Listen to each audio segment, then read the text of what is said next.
এ খাদিজা, সারাদিন দিনের দাওয়াত দিছি, পেটে কিছুই নাই, ঘরে কোনো খাবার আছে কিনা?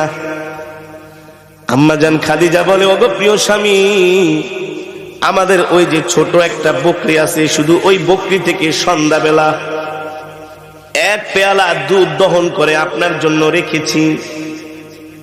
আর পাশের বাড়ির মানুষ হাদিয়া হিসাবে আমাদেরকে 4টা খেজুর দিয়ে গেছে। আমি 2টো খেজুর খেয়ে 2টো খেজুর আর এক পেয়ালা দুধ প্রিয় স্বামীর জন্য রেখে দিয়েছি। আপনাদের কাছে আমার প্রশ্ন, সারাদিন না খাওয়া মানুষের কি এক পেয়ালা দুধে কি পেট ভরে, তৃপ্তি মিঠে? আম্মাজান আয়েশা রাদিয়াল্লাহু তাআলা আনহা আল্লাহর নবীর সামনে দুধের পেয়ালা হাজির করলেন। নবীজি অর্ধেকটুকুন দুধ খেয়ে অর্ধেকটুকুন দুধ আম্মাজানকে দিয়ে দিলেন।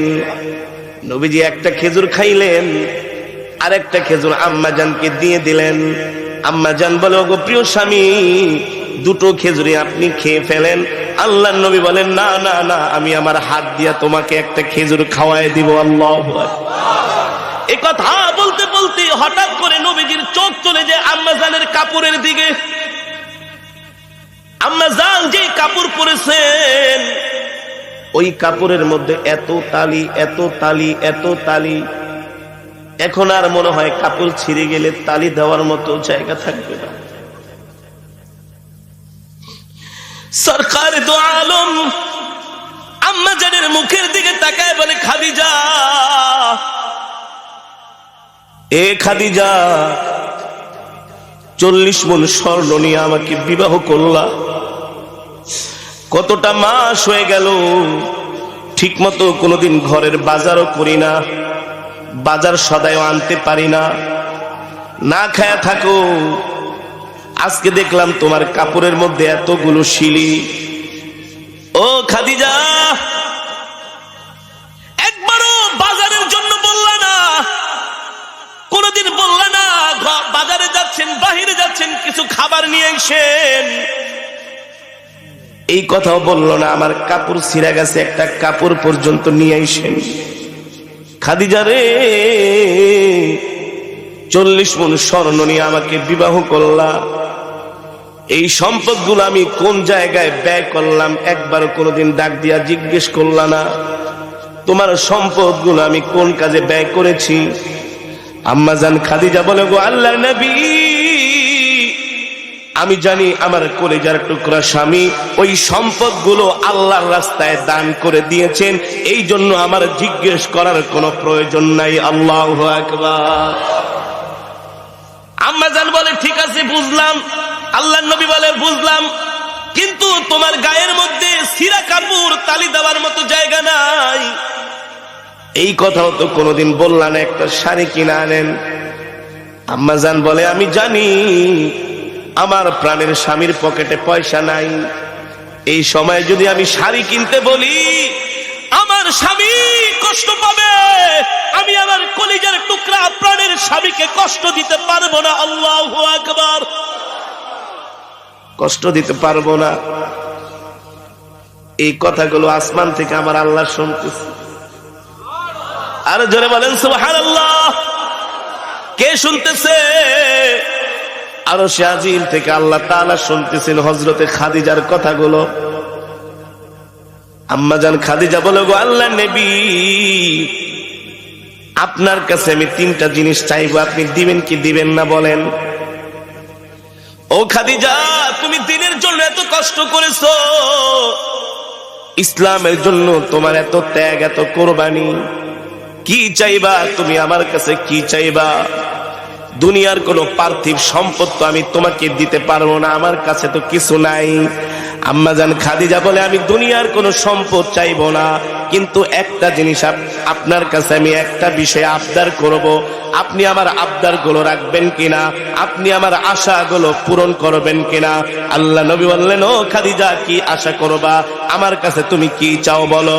আম্মাজান খাদিজা বলে, গো আল্লাহর নবী, আপনার কাছে 1 নম্বরে আমার চাওয়া হলো, আমি যেই দিন ইন্তেকাল করব সেই দিন আপনি আপনার এই গায়ের জুব্বা মোবারকটা দিয়া আমার শরীরের কাফনের কাপড় বানাইবেন। বাজার থেকে কাফনের কাপড় কিনবেন না। আমি চাই আমার কলিজার টুকরা প্রাণের স্বামী যেই জুব্বা মোবারক পরে আছে, এই জুব্বা দিয়া পেঁচায়া আপনি আমাকে দাফন করে দিবেন। আল্লাহু আকবার। 2 নম্বরে কি চাও? 2 নম্বরে চাই আপনি আমার লাশটা ধরে আপনার নিজের হাতে কবরের মধ্যে দাফন করবেন, আর কবরের চতুর্পাশ দিয়ে একটু হাঁটবেন। আল্লাহর নবী বলল, ঠিক আছে। আর কি চাও? আম্মা জান খাদিজা বললেন, আমি চাই আমাকে যখন আপনি দাফন করবেন সাথে সাথে বাড়িতে আসবেন না, একটু সময় কবরের পাশে দাঁড়ায় থাকবেন। আল্লাহু আকবার। সরকার দো আলম বলে, খাদিজা রে খাদিজা,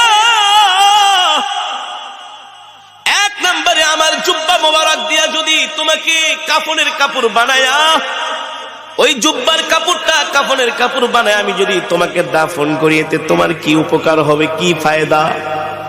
আম্মা জান বলে, জাহান্নামের আগুনের এত বড় সাহস নাই।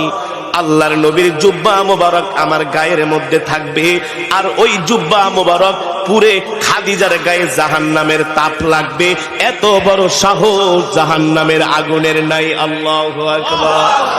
2 নম্বরে, খাদিজা তুমি আমাকে কবরের মধ্যে নিজের হাতে রাখতে বললা আর একটু হাঁটতে বললা, কারণ কি? আম্মা জান খাদিজা বলে, গো আল্লাহর নবী, কোন কারণে যদি আমি কবরে ধরা খেয়া যাই, কবরের মাটির এত বড় সাহস নাই। আল্লাহর নবী যে মাটির চতুর্পাশ দিয়ে হাঁটছে, ওই কবরের মাটি আমাকে ভেদ করে 2-4 দিক থেকে আমাকে কবর চাপা দিবে। যেই জায়গায় আল্লাহর নবীর পা মোবারক পড়েছে, ওই মোবারক পা মোবারকের জায়গা ভেদ করে মাটি এক পাশ থেকে আরেক পাশে যাবে, আরেক পাশ থেকে আরেক পাশে যাবে। এত বড় সাহস কবরের মাটির কোনোদিন হতে পারে না। আল্লাহু আকবার। 3 নম্বরে, তুমি আমাকে বললা আমি কিছুক্ষণ কবরের পাশে দাঁড়ায় থাকবো। আপনি কিছুক্ষণ কবরের পাশে দাঁড়ায় থাকবেন, এর কারণ হলো মুনকার নাকির ফেরেশতারা যখন সওয়াল করার জন্য আসবে, আপনি আমার সওয়ালের জবাবগুলো দিয়ে দিবেন। আল্লাহু আকবার। যারা বলেন আল্লাহু আকবার। আল্লাহর নবী সরকার দো আলম বলেন, খাদিজা আমি তোমার শর্তগুলো মেনে নিলাম, আমি তোমার শর্তগুলো মেনে নিলাম। আসমান থেকে আল্লাহ জিব্রাইলকে পাঠায় দিছে, জিব্রাইল যাও যাও যাও, আমার বন্ধু শুধু আমার খাদিজার এই শর্তের সাথে আমার বন্ধু একাত্মতা ঘোষণা করে নাই, আমি আল্লাহ আমার বন্ধুর সাথে একাত্মতা ঘোষণা করেছি। আল্লাহু আকবার। কারণ আমার খাদিজা দ্বীনের জন্য, আমার দ্বীনের জন্য এতটা কোরবানি করেছে, স্বয়ং আমি আরশের মালিক খাদিজার উপরে সন্তুষ্ট হয়ে গেছি। ঠিক আম্মা জান খাদিজা রাদিয়াল্লাহু তাআলা আনহা যখন ইন্তেকাল করলেন, আম্মা জানের কথা অনুযায়ী আল্লাহ তাআলা আমার নবীর সব ব্যবস্থাগুলো করলেন। কিন্তু যখন আম্মা জানের লাশটা যখন কবরের মধ্যে শোয়ানো হলো, বারবার নবীজি নিয়ে আসেন এত দেরি বেলাতুল্লাহর সাথে আসছে। যেটা বলতেছিলাম, সম্মানিত হাজিরিন,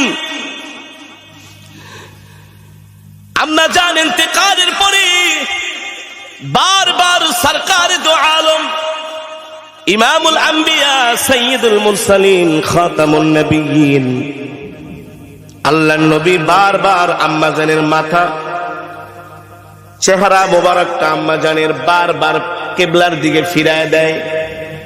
অটোমেটিক আম্মা জানের চেহারাটা ঘুরে যায়। নবীজি তার হাত মোবারক দিয়া তার চেহারাটা কিবলার দিকে